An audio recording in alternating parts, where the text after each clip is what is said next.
নমস্কার। উর্মি হলের পক্ষ থেকে আমি ডাক্তার দিবাকর দাস আপনাদের সকলকে জানাই আন্তরিক প্রীতি ও শুভেচ্ছা। মানুষ মাত্রই কম বেশি রাগ থাকে, তবে অতিরিক্ত রাগ হলে সেটা অস্বাভাবিক। এর পেছনে লুকিয়ে থাকে কোনো না কোনো মানসিক রোগ। অতিরিক্ত রাগ শরীরে নেতিবাচক প্রভাবও ফেলে, পারিবারিক সামাজিক জীবন ও পেশাগত জীবনকে ব্যাহত করে। আজকে আপনাদের সাথে অস্বাভাবিক রাগের কারণ ও প্রতিকার নিয়ে আলোচনা করব। তার আগে যারা ভিডিওটি দেখছেন তারা না টেনে সম্পূর্ণ দেখুন, এবং যারা এখনও সাবস্ক্রাইব করেন নাই তারা বিভিন্ন রোগের হোমিওপ্যাথিক চিকিৎসা সম্পর্কে জানতে চ্যানেলটি সাবস্ক্রাইব করে লাইক কমেন্টস করার অনুরোধ রইল। রাগের প্রকাশ। রাগের সময় মানুষ হিংস্র ও আক্রমণাত্মক হয়ে ওঠে। কণ্ঠস্বর উচ্চ মাত্রার হয়, সাধারণ জ্ঞান লোপ থাকে, লজ্জাসরম উঠে যায়। কেউ কেউ আছে যারা রাগের যাতনা সহ্য করতে না পেরে কেঁদে দেন। এমন লোকও আছে যারা রাগলে তা অন্যের উপর প্রয়োগ করতে না পারলে নিজের উপরেই প্রয়োগ করে। কেউ কেউ রাগের সময় নিজের ঠোঁট কামড়ে ধরেন বা ঠোঁট কামড়াতে থাকেন। কেউ কেউ দাঁতে দাঁত পিষতে থাকেন। কেউ কেউ আবার নিজের মাথার চুল টেনে ধরেন। এমন ব্যক্তিও আছেন যিনি প্রচণ্ড রাগের সময় তা সামলাতে না পেরে কোনো কিছুতে মাথা ঠোকেন, নিজের হাত নিজে কামড়াতে থাকেন।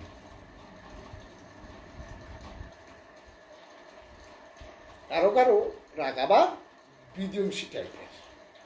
এইসব টাইপের মানুষেরা রাগে অন্ধ হয়ে ঘরের মূল্যবান জিনিসপত্র ভাঙচুর করতে শুরু করেন। অনেকের রাগ আরো ভয়ঙ্কর রূপ ধারণ করে।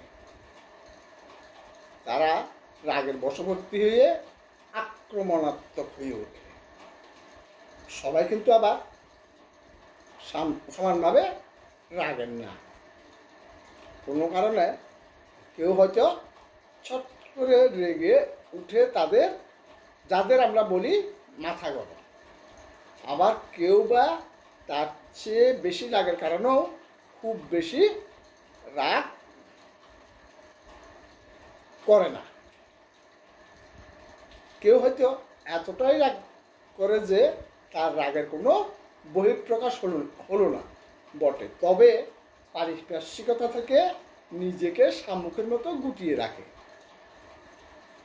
এই যে একজনের রাগের প্রকাশ এক এক রকম, তার মনে রয়েছে জেনেটিক প্রভাব, জটিলতাপূর্ণ পরিবার ও বাবা মায়ের অশান্তিময় দাম্পত্য সম্পর্ক, সন্তানকে অন্যান্য আচরণ বৈকল্যের পাশাপাশি রাগের প্রকাশগুলিতে বিরূপ প্রভাব ফেলে। রাগের কারণ দুই ধরনের: এক, জেনেটিক ও বংশগত; দুই, পরিবেশগত, অত্যধিক এবং দীর্ঘমেয়াদী চাপ।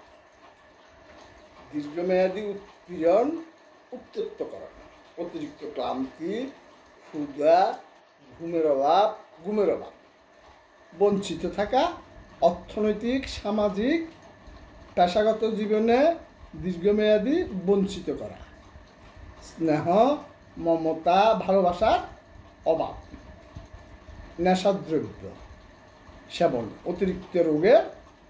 অতিরিক্ত রাগের অন্যতম প্রধান কারণ।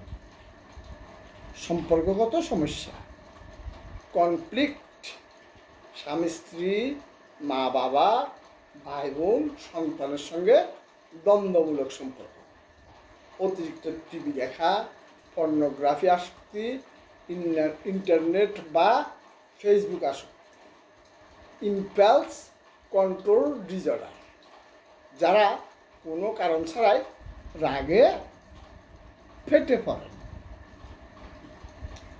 রাগে ফুসফুস করতে থাকেন, অস্বাভাবিক আচরণ করেন, পরে ভুল বুঝেন। আমাদের সমাজে অনেক লোক আছে যারা এই রোগে ভুগছেন। নিউরো ট্রান্সমিটারের ইমব্যালেন্স, যেমন মস্তিষ্কে সেরোটিনের অভাব হলে রাগ বেড়ে যায়। অন্যান্য অস্বাভাবিক ব্যক্তিত্ব, বিষণ্ণতা, অতিরিক্ত tension, suicide, bipolar mood disorder, schizophrenia, দীর্ঘমেয়াদী শারীরিক অসুস্থতা যেমন ব্যথা, উচ্চ রক্তচাপ, ডায়াবেটিস, হাঁফানি, হৃৎপিণ্ডের সমস্যা, হাড় ভাঙা, ঈর্ষা, স্ট্রোক, মৃগরোগ, ব্রেন টিউমার, লিভার, কিডনি ও হার্ট ফেলিউরের রোগ। এখন প্রশ্ন, রাগ কীভাবে সামলাবেন?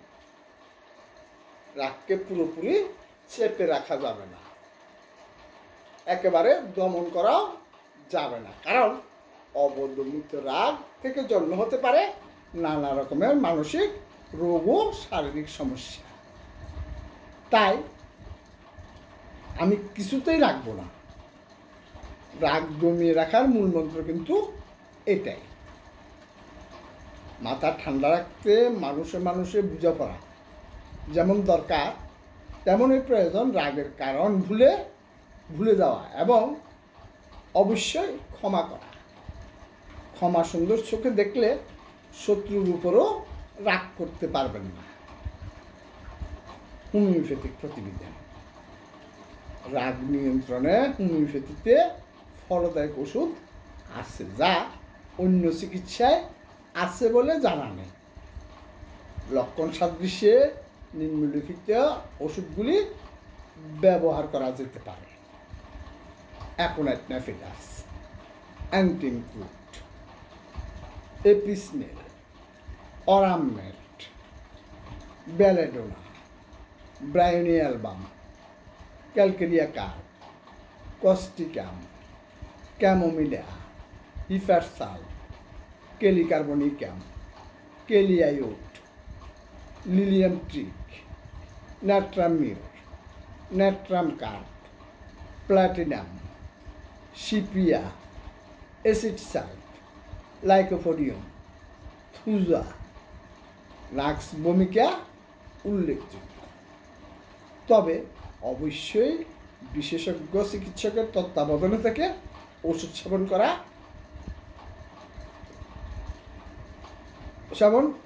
করতে হবে।